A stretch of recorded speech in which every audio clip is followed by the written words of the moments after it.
We have along with us senior Congress leader and Thiruvananthapuram MP Dr. Shashi Tharoor.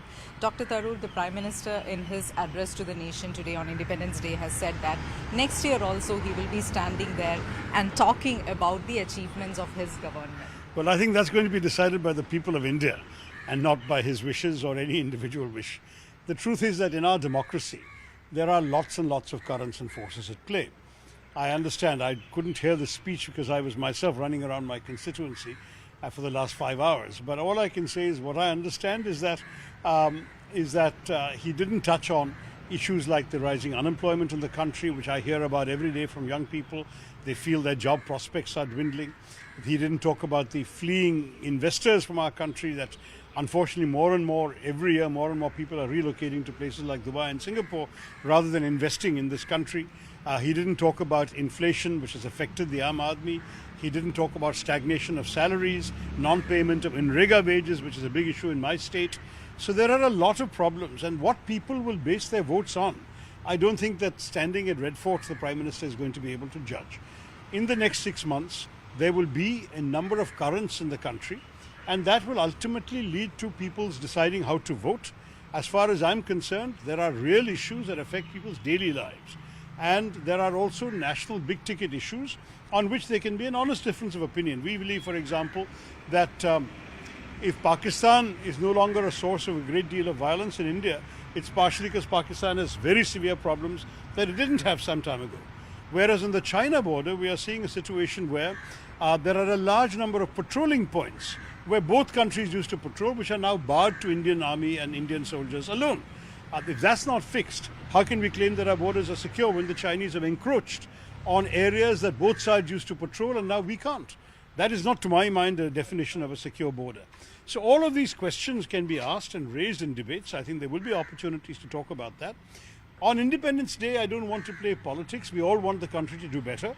We all want the country to flourish, and we all want the country people, the citizens of India, to have something to celebrate every August 15th.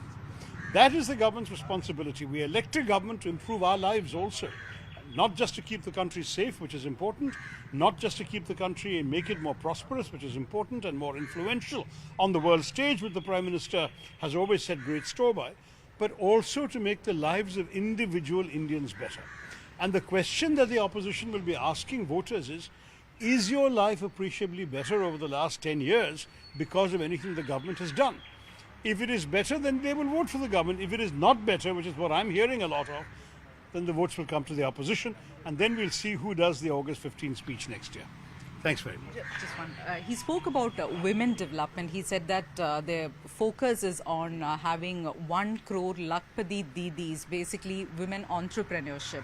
So again, the push for women development. No, I don't disagree with him at all about the importance of women, women's education, women's business, women's entrepreneurship, opportunities for women, equality in our society. All of these are very important objectives, and I don't disagree at all with the Prime Minister of how important they are.